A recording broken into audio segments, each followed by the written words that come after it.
me a god. You call me a god. You call me a god. You call me a god. Let's go. I'm about to go off like a weapon.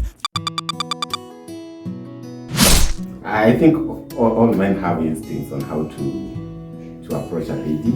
Like, this is inherent. So there are numerous ways. I mean, it depends on the situation and occasion. Okay, so there is this time nilienda kwa hotel. I was waiting for someone and that someone didn't show up. So nikakaa hapo, like nilikuwa hadi almost kulia. Nikiendelea kuketi, mtu anatokea ananiuliza, are you okay? Are you okay? Like 3 men appeared and asked me, are you okay? What do you need? So nikajua how I will be approaching a man. From that day, nenda tu kwa hoteli. Nakaa chini najifanya niko na stress. Lazima kutatokea tu mtu akiniuliza, uko sawa? Na mimi Approaching a lady is simple. First, you have to know her. You know her vibe, you know what she likes. And after you have a general background of the kind of person you're going to approach, then you can maybe stop her, talk to her. But I think the best way is to just hit the nail on the head. Don't waste each other's time. Just tell her what you feel about her. I don't know whether people still believe in love the first sight, but if that's it, then just tell her. Wakisema ende afikirie, give her time, because that's what they say. Akikubali, celebrate. Cheers to that. Akikata, walk as if nothing happened. So easy. Nowadays we have courage. Hey, Sasa, you're so cute. Can I have your number? After that, chat, but you are next. As simple as that. But in most cases, you have to find her in social places, or maybe you meet now and again, but you cannot just meet a random girl where then you're like, hey, can you stop there? Let me talk to you. No, you have to meet in a social place for you to approach that person. And if not in a social place, then you have to create first rapport before you make the approach to that lady. That is one tough thing, mostly for ladies, but for us men, we can navigate around this random way, like those blind ones, like you are in a matatu, you get a lovely lady sitting by your side, you can wait for them to pay their own fare, then you approach them. Sijai fikiria. Another one is mainly targeting the social places. Of course, that is where most people get, like, we went to church together, going to school together, and things like that. And we have got other social places like wedding. Unaweza angalia mwenye anakamata hiyo flower.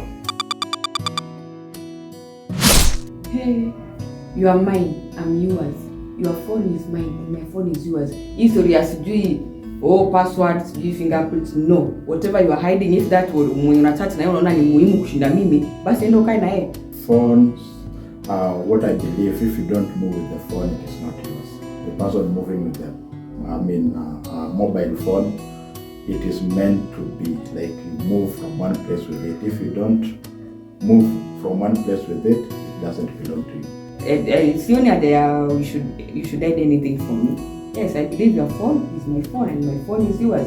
We are lovers, we share.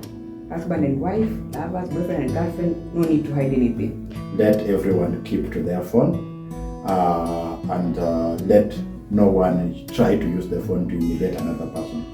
So password belongs to you, PIN belongs to you, the way it is said, personal identification number. So phone, if it is mobile phone, it belongs to the owner. If it is a house phone, those telephone phone, it belongs to both of us. A phone is a private instrument that is used privately. So I have no business with my partner's phone. Let her phone be her phone. Let my phone be my phone.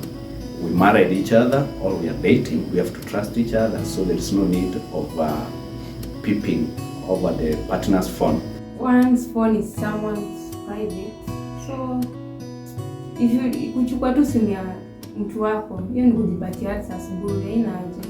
And remember, if you're going to look for something in your partner's phone, you will get it. The fact that you are dating does not mean that this guy of yours will not see another person, or this girl, people will not see her. That's why we have self-control.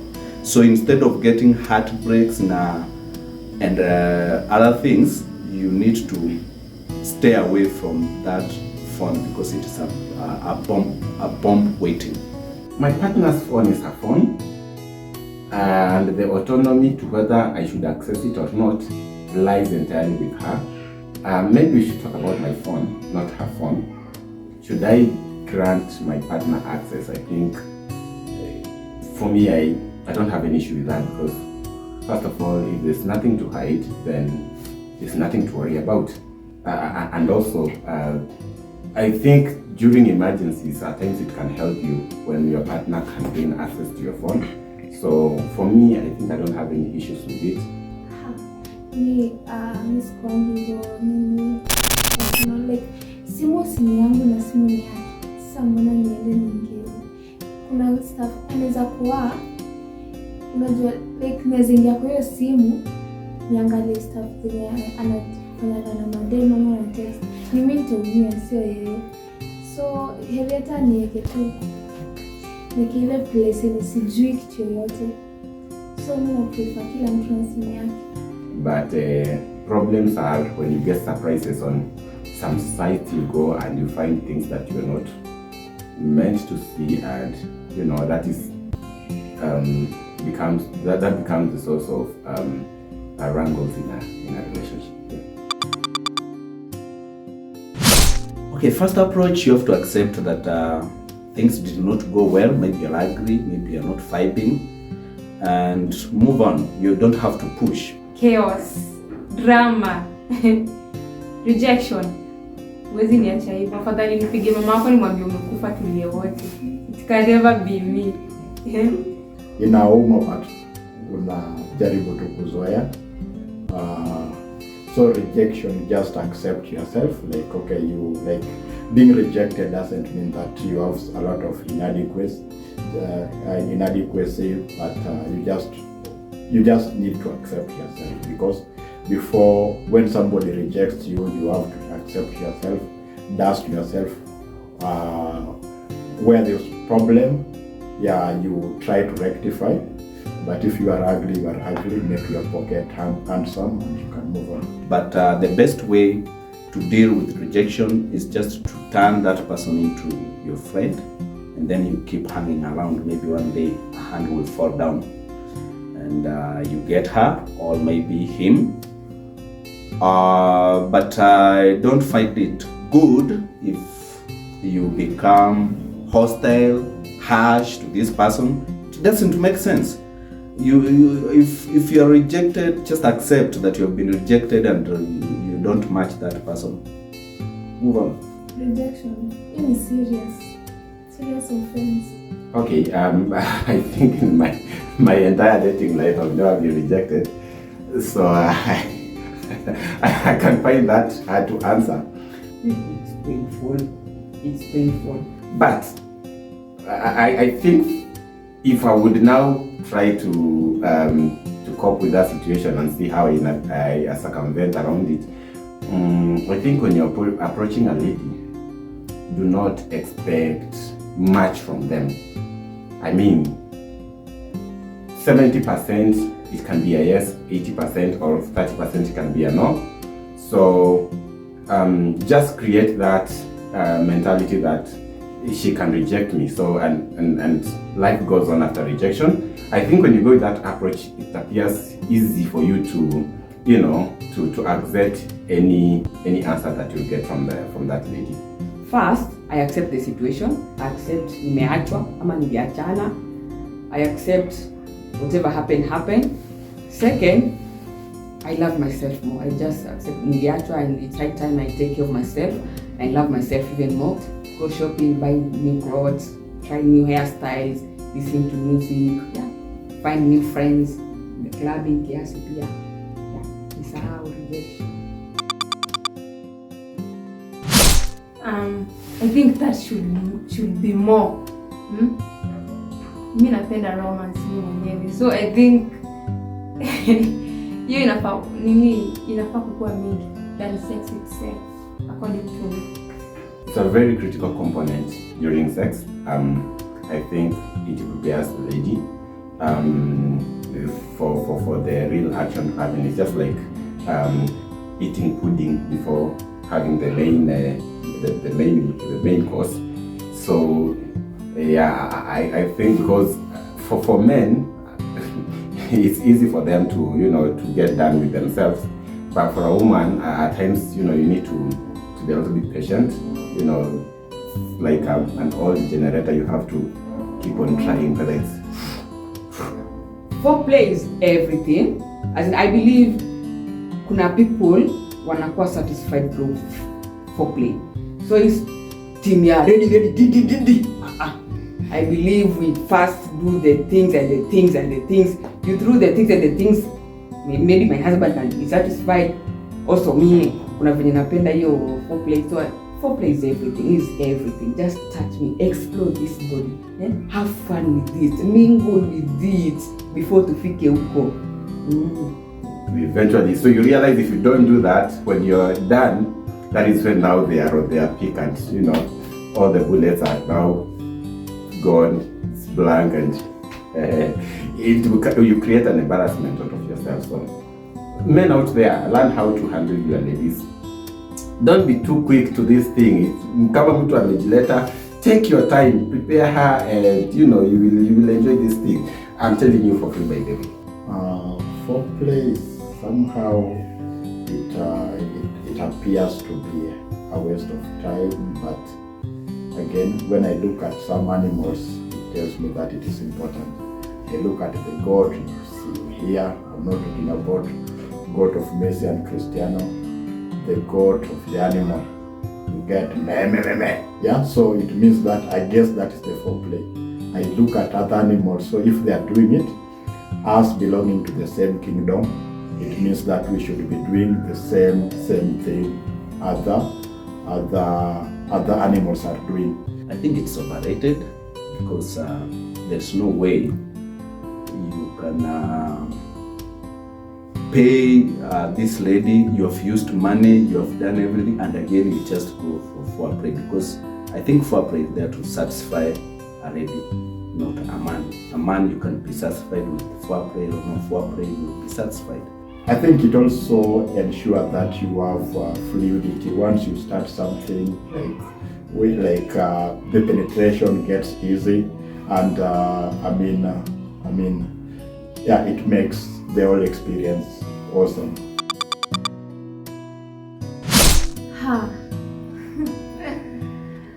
Kenyan tribe, Akamba. Go girls. My dad was Akamba. He didn't stay for long, so I hated Kambas because of him. They brag a lot. They have a lot of pride. I think that's the major reason why I cannot date true guys. I must admit that is a little bit tough for me. Not that I do not know Kenyan tribes, but okay, the tribe that try to extort, boy child. That one is a red flag to me. So I'm trying to get to know those kinds of tribes, and the tribes that put their traditional issue ahead of the real love. That is also no goes on for me. Kisi from Nyamira. Aki, don't approach me. Hapo tushamaliza, tafadhali. Jikaeni tu na huko. I'm Akamba, so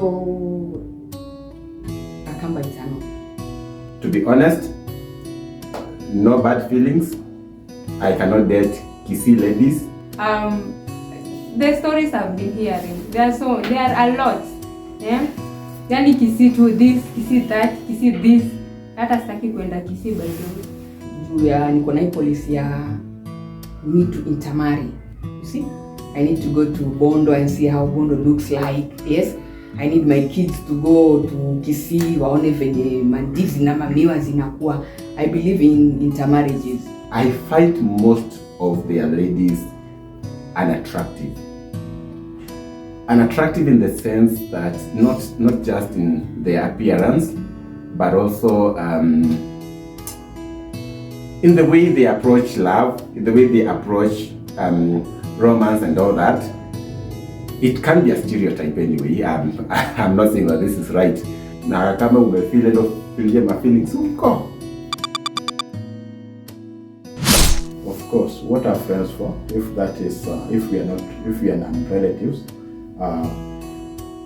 whenever she has problems, she will be coming to lean on my shoulder. Like, okay, one good thing deserves another. So, what are friends for? Yes.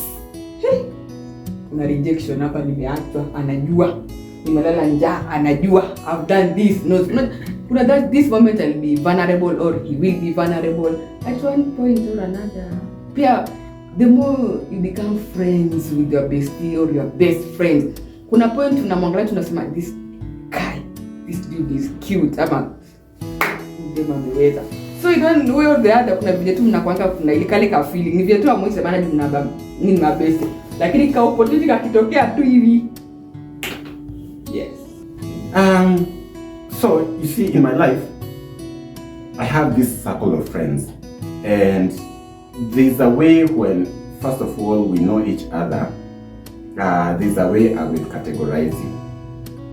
Are you a girl that I can approach? Yes or no? If yes, how is our interaction? And there is a point when if you cross, that attraction fades. Not because you fail to be, not because you're no longer attractive, but because of the kind of close friendship that we have. So I categorize you as a sister or something like that. And when you are at that stage, I normally find it hard for me to make my advances. So in most cases, I've never been part of smashing my besties. Yeah, definitely. Bestie, a friend, eh? No, I cannot even have feelings with her. Yeah, I can. I can. You like, ikifika some places, I'm heartbroken. Anani kunibembeleza. Inaweza fika hiyo place. Tunamalizia story. So, if she's your best friend, there's no. You know a lot about her. Actually, you know her boyfriends. You know the people she hangs out with. And if I know, if I don't want to have an affair with you, sexual affair with you, just show me your boyfriend. I won't even get interested. But when I don't know that person, maybe we can talk. So I tend to believe that your bestie knows even your girlfriends. You know his, or in the case of a man, you know her boyfriends. Then there's no need of smashing her because you know a lot about her. And I believe if you do that, itafika mahali mtakoseana heshima, so there's no need of smashing her. I cannot personally. Last time it took a toll on me, I was dying. And I know my dad will be watching this somehow, and credit to him, because if it was not for him at that time, I would have died. I look for a therapist and I go for sessions. That's it. But people learn from experiences. Sometimes we develop the outer shell based on these experiences, and we become hard because we develop shock absorbers, and you take life head on. So based on the situation that I was in at that time, because it was the first time it was hitting me, and I couldn't know what to do, and it was what it was. So nowadays I I take a very careful approach towards everything I do. One principle in life that I live with: don't expect anything from any man. In that way, the little you will get from them, you will learn to appreciate. So at times we get ourselves into depressions because of higher expectations. So I try to limit my expectations. But if I find myself depressed, I think my best thing to do is to just travel to a place I've never been, spend my time there, try to forget the experience, and when I go back after 2 or 3 days, I'll be good to go. The repossessions,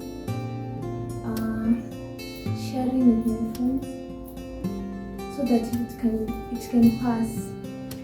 Depression, unajua depression ni ka stuff na kijieki inaweza kuua. So unajua ukishare, like unashare, the more unashare the more inatoka. So depression, me I speak it out.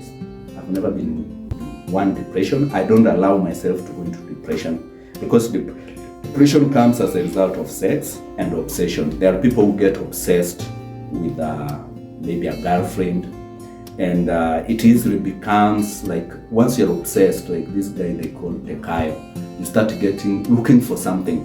So if I don't want to get depression or stress, I don't get attached to a particular thing, be it a woman or money or something. I try to, as much as possible, I don't get obsessed with it.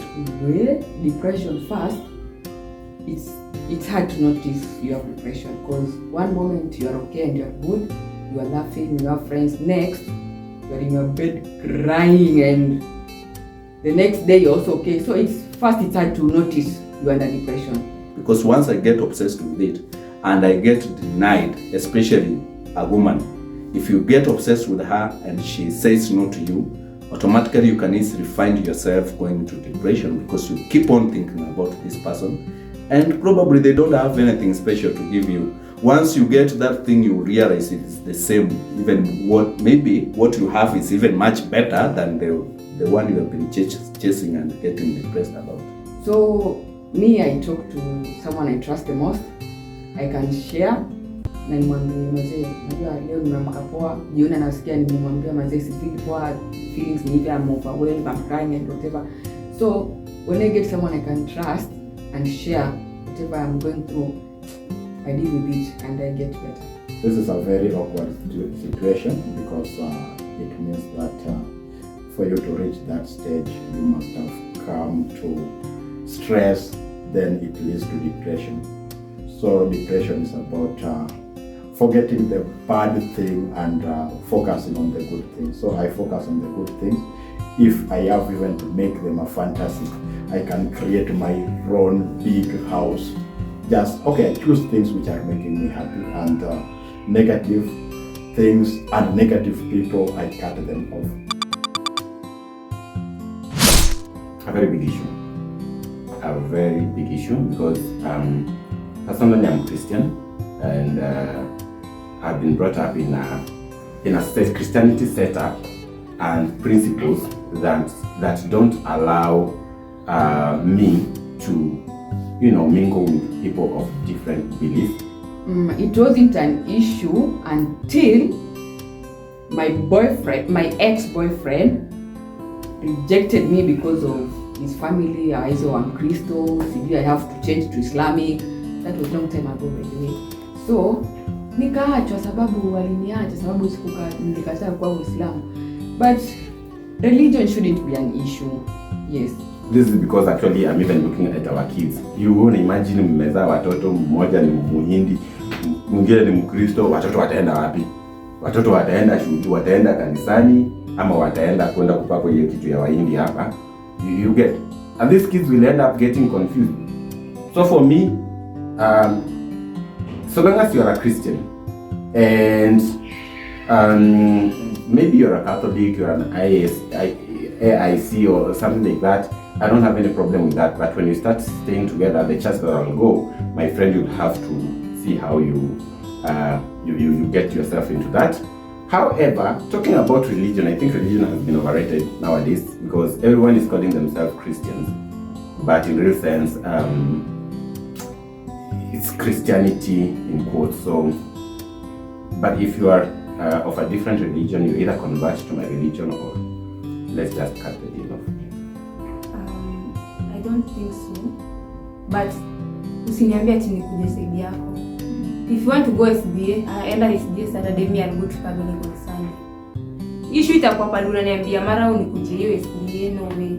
But me I'm fine. Bora tu tusisumbuane. Wenda pale unaenda, mimi niende pale naenda. Yes. I really look into religion, and the good thing is that you are asking whether it is an issue for a partner, not a girlfriend. If it's just a girlfriend, you can smash even Muslims. Even those people worship the devil, you can. But somebody you're going to stay with, religion is very important. I remember my first girlfriend, we broke because of religion. And since that day up to now, I swore I will never even dare seduce an SDA girl because she broke me because of religion. So out of that, religion to me, I consider it very much. I ask you the first question, what is your religion? You tell me you are an SDA, you have turned me off. I cannot even bother asking me anything. But these other religions, we can think about it as much if you are open to changing into my religion, of which my religion is very simple. Just help the poor and the needy in the society, not the church, the building and the rest. If we are vibing on that, then I'm good to go, but I will consider your religion when I'm making a relationship or if I'm going to marry you. Religion is a big issue for me, a very, very big one. Because, okay, when I talk about this, I talk about the denomination, I talk about some mushroom churches. I call them mushroom because anything that was not brought here by missionary, I consider them. But this kind of kiosk, yeah. Even the church leaders themselves, like Nganga, call them the same. Okay, so it becomes an issue because sometimes the ladies, our partners, sometimes tend to believe that the church leaders are more important than their real husband. Unakaushwa na sukuma na huyu jamaa kikuja wanamkarangia nini mayai na pesa yako ya mjengo. Yeah, so personally I like, okay, kuna some essence whereby you find that somebody is like, we have been made blind, like, okay, church it has been given more priority than the real relationship. Of course, the problem is not the kid, nor the partner. The problem is the timing, because maybe she was busy with Omondi and I was supposed to be her husband. So whatever happened during that time, we can just put it aside. Kids are blessings. They are not burdens. Because at least he has an experience. So when ours comes to pass, at least takuwa najua inafanyika hiyo time. At least ako na experience na ako na mtoto anajua kutekea. However, I must see the upbringing this partner has brought up on that kid. Kama amemulea vibaya, naweza kuwa na hard time, and we have to talk about that kid before we make a decision, because kuna mwingine ukimwoa ataki uguze huyo mtoto. So if I'm going to marry that person, she has to assure me that I have the power to mold that kid into what I want both of us, that kid, to be. And she must accept that kid is mine. Even the Constitution of Kenya acknowledges that if you marry a lady with a kid, as a man, that power is vested on men. As a man, if you say that this is my kid, automatically, even if akona baby daddy, sijui akona vitu wanaitwanga baby daddy thing, hata akiwa na baby daddy, it will not make sense to me. The baby daddy atakuja ataambiwa, bro, weka kando. The kid now belongs to someone else. Yes, I can. I believe it gets a point marriages hazifanyi, they are no longer working, relationship don't work. So the fact that I have kids, I have a kid, doesn't mean that I shouldn't move forward. So here I am with a kid and I need to get married again, or I need to have another chance. Here he is, kuna watoto wawili, he needs to move on. Ameona msichana mrembo, ananiambia vipi uko na watoto wawili na mimi niko na wawili vipi? Twende katambe, watoto si shida, bora mapenzi tunapenda. We will raise our kids together. I will go with our president's philosophy ya kwamba watoto ni wa society. And an act of two irresponsible individuals some years ago is not worth for an innocent soul to suffer for. Yes, I love kids. I just love kids, that's all. And plus kani nakupenda na mtoto wako. I think it means a lot to the partner that you're taking. One thing, and I'll advise you again, you men out there, that the way to a single mother's heart is through their kids. Mchapie malolipop, unamkujia na tuchipo hapa, uenda kuja na KSL unampatia, kuona kanakuja kanakurukia. Mamake hata hiyo ni jackpot. I think that the majority now we really have little option to do. But what I can say is that it is a little bit technical. More so for me, I have an issue when the so-called baby daddy is allowed to penetrate. You know, these people, you take care of the child. Okay, there's no problem. The child doesn't have any problem with me. But when these so-called baby daddy are being allowed to access retirement benefit, it is a big issue to me. You just date and you know each other. Yeah. Mnajuana, you meet more often and you know each other. Courtship, to me, I think it's a period of discovery. Use it to the extreme, just use it to the maximum and try to learn new things. Gifts. Entice me with gifts and attention. I think the most important thing is just spoil me and treat me well. Let me see the kind of person you are. Some habits can be hidden, but just go through those body organs, body parts, just get that they are fitting your match, your proportion, not that badai. Okay, hata kuonja, just know like that the package that you want to subscribe to matches your ambition and your future. I think ni kupatiana time. First of all, I don't believe in courtship. So I don't see anything important to do during courtship. I think courtship is meant for the couples to familiarize with each other, know each other's behavior. If you're not really into Christianity, test each other. Have a wonderful time together. So yeah. Why? Those people who believe in courtship, they are there telling you, oh, we are learning each other, oh, tunataka tujuane tabia. After kujuana tabia, mufanye nini?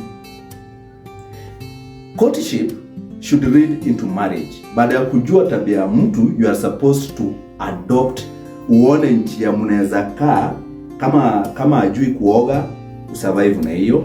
Kama anatumia pesa vibaya, ujue vile utakaa na huyu. So, kuachana si option. And since that's not an option, to me, I believe there's no need of courtship. Muoane, mambo ingine mjurie mbele. I normally say that ladies come with either blessings or curse.